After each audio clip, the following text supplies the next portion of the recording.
We have Marcus Smart here. So same thing as every other one.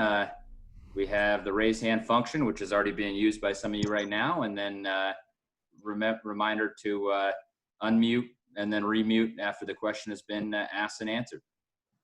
So with that, we will start questions for Marcus. Tom Westerholm.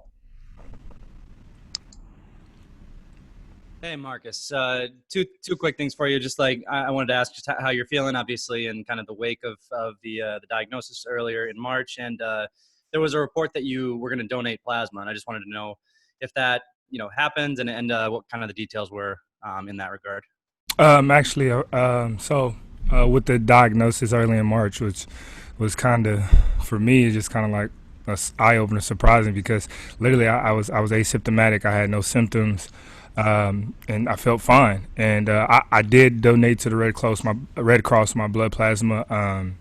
It was a very humbling experience, just to know that someone in this world is going to take my plasma, and it could possibly help them or save their lives, or give them a fighting chance. So that was unique in that part, and I'm actually, if all things go considered, when we get back.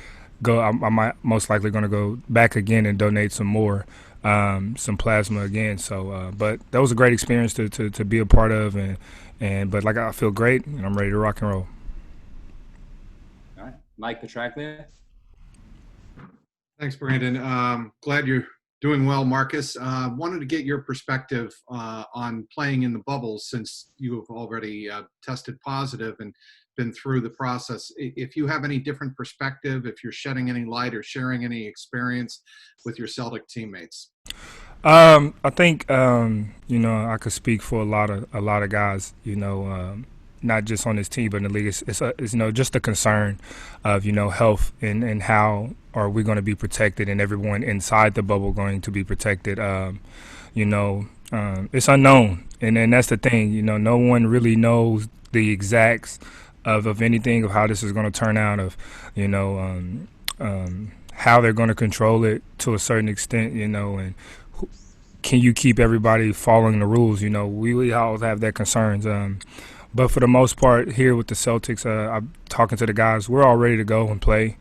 Being without basketball for this long is kind of hard for us. But like I said, it's definitely some concerns on that aspect. But the league looks like they're doing a pretty good job of trying to work with us and keeping us as safe as possible. So from that standpoint, I think we're a little more what's the word I'm looking for?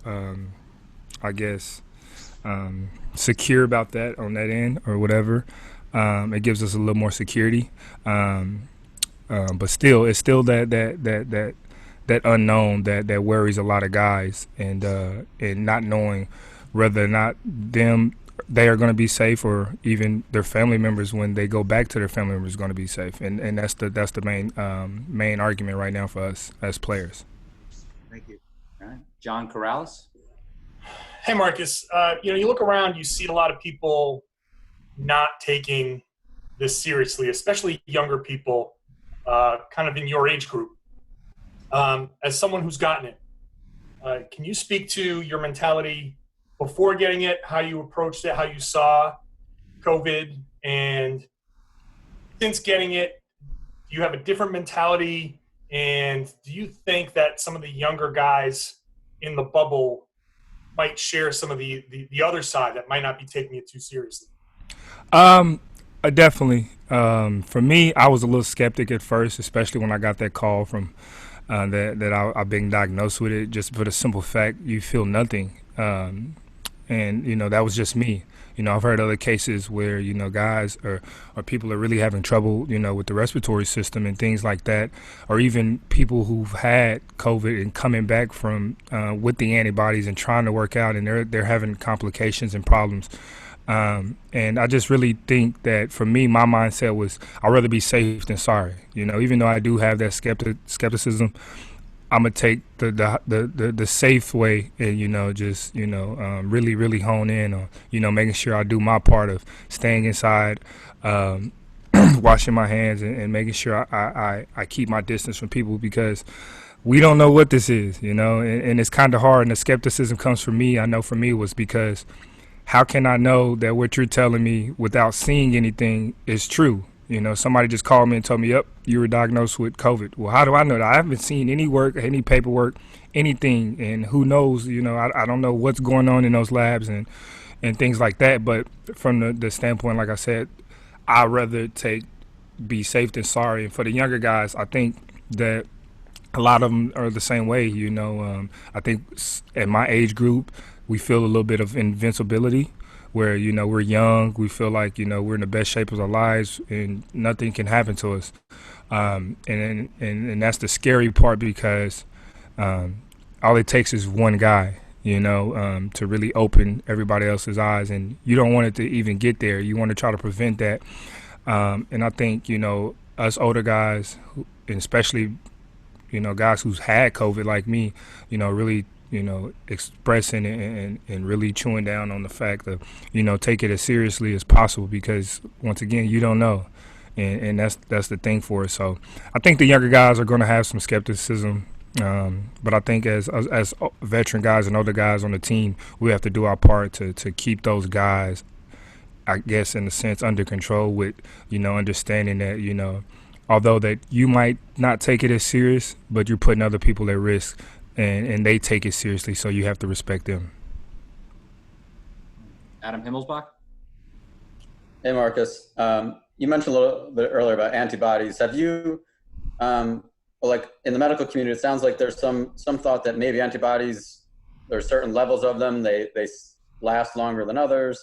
Have you been undergoing like regular antibody testing at all to show that they're there or anything like that? So the last antibody test I actually took was a few weeks ago, and I still tested positive for the antibodies. So they told me I still have the antibodies in my system since March. I haven't tested positive for COVID again. So, which is weird, and I've heard cases where people have tested positive for the antibodies and then they go back a week or 2 weeks or 3 weeks later and they're gone. So, once again, it's just that unknown. You don't really know because it affects certain people differently. For me, I still have the antibodies. I was asymptomatic. I felt nothing. But where somebody else, it's the complete opposite. They felt, the trauma of not being able to breathe and that scare and going through that. Some people have been hospitalized and some people have lost their lives because of this. And that's the thing. You don't know how it's going to affect you. So you rather be safe than sorry. And that's just kind of how I've been looking at it, just for the simple fact because we don't know. I don't want to take that risk. And, I do my part to make sure that, I encourage and, I send knowledge to the people who probably are a little bit more skeptic than others to understand that, just because, like I said, you don't believe it, you're putting other people at risk who do, and just being able to respect their wishes. And just what was the plasma donation process like? It was easy. It was easy. It was painless. You went in, they took the blood, the plasma. You see it. You got the blood going one end, the plasma going to the other, and then they put the blood right back into your system. It was about an hour 15-minute little process, but it was harmless. It was painless, and it was a great experience. I encourage everyone, if you have the antibodies, to go donate, because like I said, you don't know who lives you might change or help with that. Mark Murphy. Hey, Marcus. Going back in the winter, you had that bad illness that included the eye infection. Did it occur to you that the two of those might have been connected in some way? It did. I asked myself and doctors, my doctors, like, could this any way possible be related? And it's still that unknown factor. Who knows? They told me, we don't really know, because, the problem was trying to figure out what actually caused my eye infection. And to this day, we still have no clue what exactly caused that. So it's kind of hard to say that those two are hand in hand, but it's also hard to say that they're not, because we don't know. Thanks. Amanda Flugrad. Hey, Marcus. For you, just being asymptomatic, can you just walk us through what the process was like for you once you did find everything out, and the steps that you took afterwards going into quarantine, and even knowing that you were asymptomatic, the concern level of being able to infect others? So yeah, it was really big once we were already quarantined once I got the news. So we took the precautionary measures that we were supposed to early on before we even knew that I was diagnosed with it. Then when the diagnosis came, we just continued to even more, to isolate myself, wash everything over and over each day. I was washing nonstop. The good thing about it is my girlfriend actually went out and bought a Costco load of everything before the outbreak happened, and we couldn't go into stores and everything. So I was already set in the house. I didn't really have to leave, but I really isolated myself from her and my cousin who was also in the house with me, and just really, extra measures. You go overboard with it. You're wiping down everything constantly, you're washing everything constantly, and just drinking. I was drinking more water than I probably ever drunk in my life, just trying to stay hydrated and make sure my body is ready to fight off whatever this is, and to give me a chance. And that's really what it was. Just patiently waiting. It sucked, but like I said, I took the road of safe better than sorry, and that's what it was. And just to follow up on that, you were asymptomatic, but you're seeing other people and how this virus really does impact others. Just your thoughts on that, and the concern level of how everyone's different in terms of how they're impacted. Scary. It was terrifying to actually just watch on the TV, to hear about. Because I was diagnosed with it, and it could have been me that was affected differently. I could have been symptomatic, and I could have had symptoms, and I could have been in certain positions that certain people were. So it was really scary because, like I said, no one really knows the extent of this virus. No one really knows exactly what to do. So who's to say that even though now I have the antibodies, the virus is gone, how that's going to affect me in the long run, 5 years from now, things like that.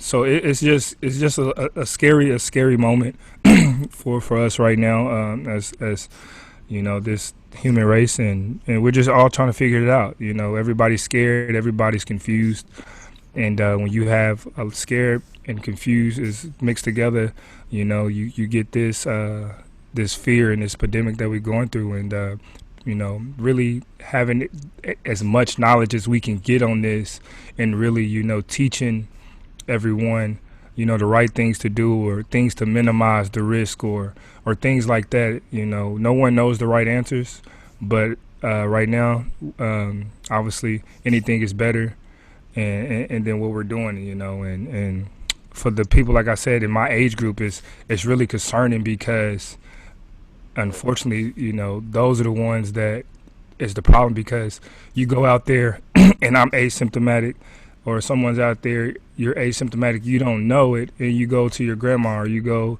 you have a kid, and you go home to your kid, your wife, she's pregnant, girlfriend, you never know. And it's just like, you don't know because you don't feel anything. So you're like, I don't need to get tested, I feel fine. And then you spreaded it, and now it's everywhere, and it's out of control even more than what it is. Abby Chin. Thank you, Brandon. Marcus, I'm going to shift gears. I'm glad that you're feeling well, but on a lighter note, and that you are ready to go to Orlando. Mabel says hello. I'm just curious, how do you even begin planning for possibly 3 months away from home, and how does that packing process go? First off, the packing process is a process in itself. I have 4 big bags coming with me, especially for us, guys wear size 14s, 15s, tacos are 21. Like, it's hard to put all your shoes in 1 or 2 bags. So, constantly you're going to need bags just for shoes. But the mindset going into this is, for some guys, especially the young guys, might be a little difficult. And, especially, you got rookies coming in here and it's their first time in the league, and bam, we got to be gone for 3 months, quarantine, trapped without our family members, like we don't know how people are going to react. We don't know what's going to happen. But this is where coming in your mental health and having a strong mindset comes in, because you have to be mentally strong for this, because being away from your family, as an NBA player, we see it, but we always know, okay, we're gone for 1 or 2 days, a week, 2 weeks maybe, but we're coming back home, or we can have our family come with me. Now it's none of that. Nobody can come in there. You cannot leave. And a lot of guys have families. A lot of guys have kids. A lot of guys have, significant others who are in labor or getting ready to have be in labor. And it's tough because you don't want to be away from them, but at the same time, this is how we make a living. And it's something that we have to do. And that's just how you got to think of it. This is how I feed my family, and I got to go do what I got to do. And to talk a little bit of basketball, knowing that teams are going to be coming in rusty, out of rhythm, how important is defense going to be in this whole thing? Oh, it's tremendous. It's going to be the biggest key factor. We know guys' shots aren't going to be falling. Guys' legs are going to be a little different, trying to just get back. So, whoever can get stops, especially when their shot's not falling or when their offensive game isn't going, is going to be the difference maker. And, I think we have a really good shot with me being one of the best defensive players in the league. And, we got a lot of young guys in Jalen and Jason and Kemba who, are each and day progressing as defensive players, but we already know that they can do on the offensive end. So defense is going to be a major key. Thank you, Marcus. All right, time for a quick couple last questions. Ian Steele.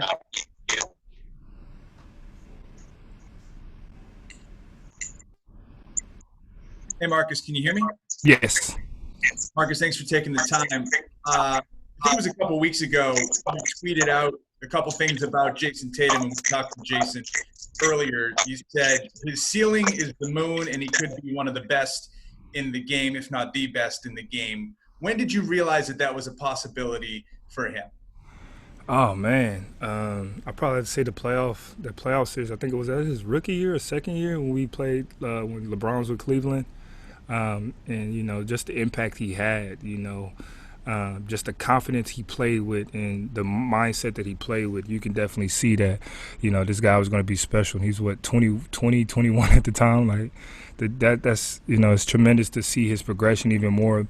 Of literally he shooting for the stars and aiming for the stars, shooting for the moon. Like literally that's him. The things that he's capable of on the offensive end, and I think that's a little under talked about is his defensive end. He's a 6'9", with a 7-foot wingspan, and he's actually sitting down and guarding guys, let alone coming on the offensive end and doing what he's doing. So I just think that he's on the right track to becoming, like I said, if not the best player, one of the best players to ever do this in this game. Thank you. All right, and we will wrap it up with Bob Schramm.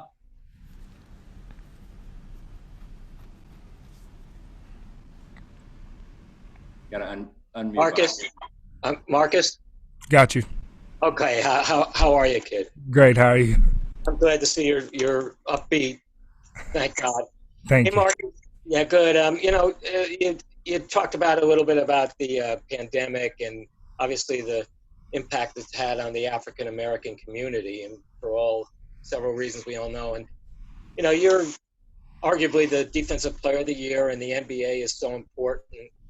As one of the spokesmen for the league, Jason had talked earlier about how important it is for lasting change for people to listen to each other. When you hear divisive rhetoric coming out from certain elements of the political spectrum, how do you help create lasting change among different factors in the society? Well, first off, to start, I think we have to be able to talk about it. We cannot be silent anymore. And it's a lot of times, a lot of this injustice that goes on, we kind of sweep it under the rug, and we kind of find something that takes our mind off of it. And it's been happening years after year after years, and for years before even I was born. So we have to talk about it. We have to talk about the elephant in the room, and we have to get conversations started. We have to be comfortably uncomfortable. Like, you know, it's okay. And unfortunately, and for us, we have to have people in the higher places that people will listen to and make a stand, you know, guys with the higher voice than just NBA players. We have to get the owners to talk about it. We have to get the owners and their constituents to talk about it. These are guys, I mean, who are billion-dollar people. You know, they have a big influence, and those are the voices that need to be heard, because those are the ones that are going to get an even broader audience to listen, an audience that needs to listen right now. And I think right now a big concern for us as players is with the NBA restarting is taking away from what's going on and kind of being a distraction for the injustice that's been going on. And, you know, I love how, you know, the NBA is trying. You know, I love how, you know, they got the Black Lives Matter on the court. And I just think that by playing, I can use my platform even more, because there will be no fans on the court. There will be no fans in the stands. So therefore, when we do interviews after the games, everything we say, will be heard by millions around the world. So I think that by playing and restarting the season is a way for me to use my platform to help, you know, get the point across and keep this talk going about the injustice that's going on, and actually not let it just die down. You know, I could use that platform to really reach even a bigger and broader audience. Thank you, Marcus. Appreciate the time. Thank you, guys. Thank you.